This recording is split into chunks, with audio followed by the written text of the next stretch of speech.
Mời quý vị thưởng thức nhé. Còn điều quần rất là ngon. Vật cúng đây.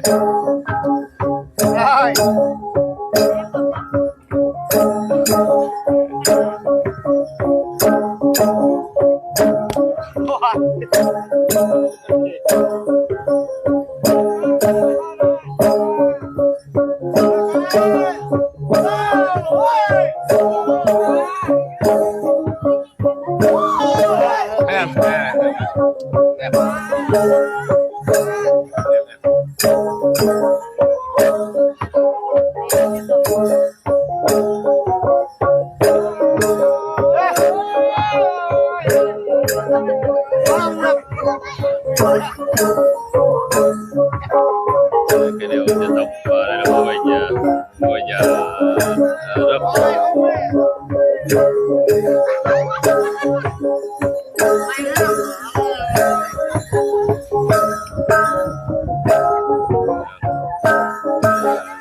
Trong cuộc sống ở xã Gia Lang.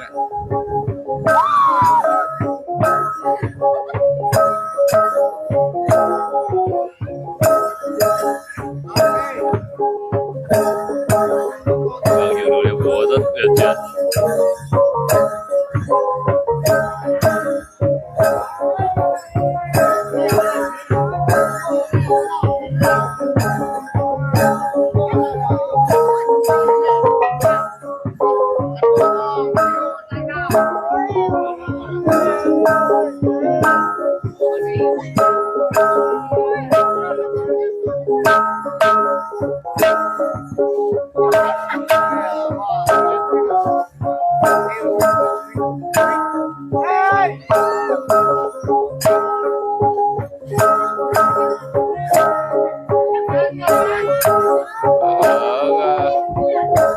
Trên trước khuôn viên ủy ban nhân thị trấn Nhân Đi đường Hoàng Văn Thụ gần nhà hàng Paradise ạ.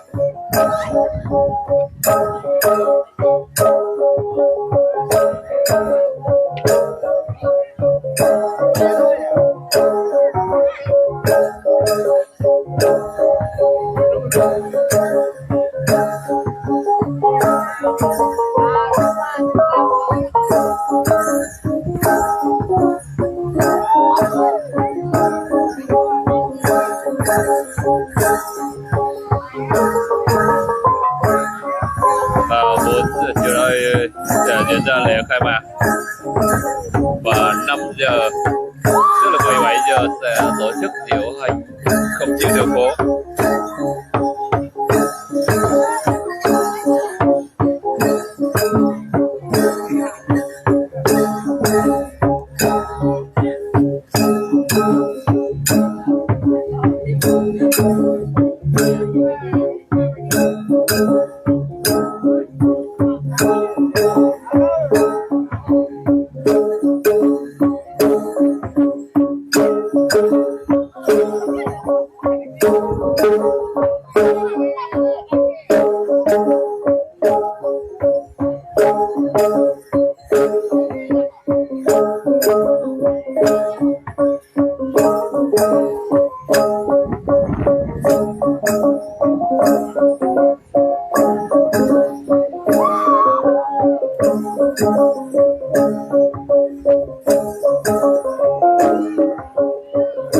Có nha Hiền Ruby.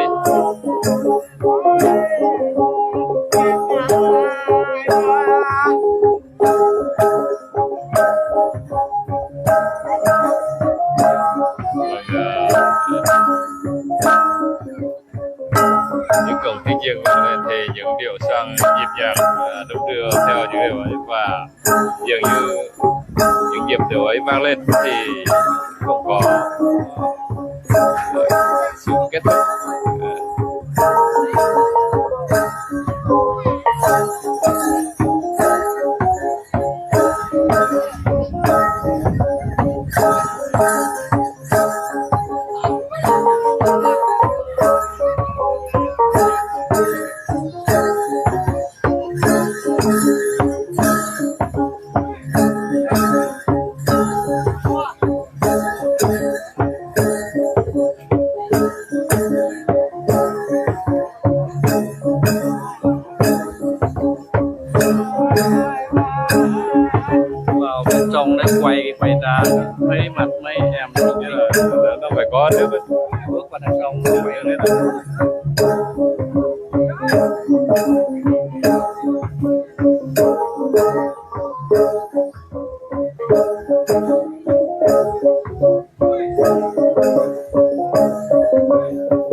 Mùa lễ hội là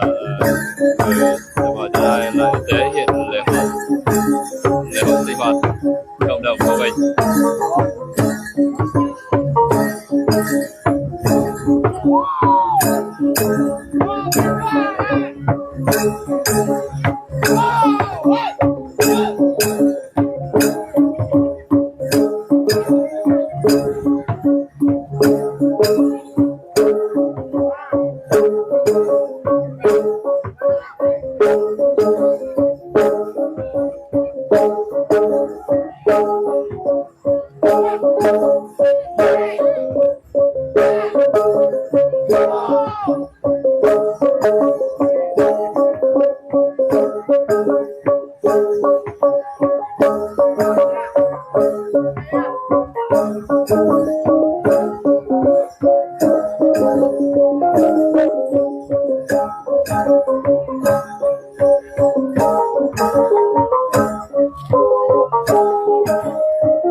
Quý vị thấy cái cô gái ra đây là thế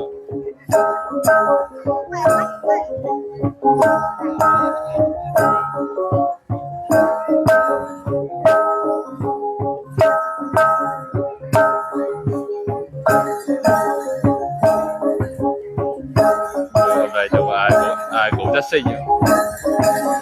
Sau những ngày lao động mệt nhọc khi đến mùa lễ hội thì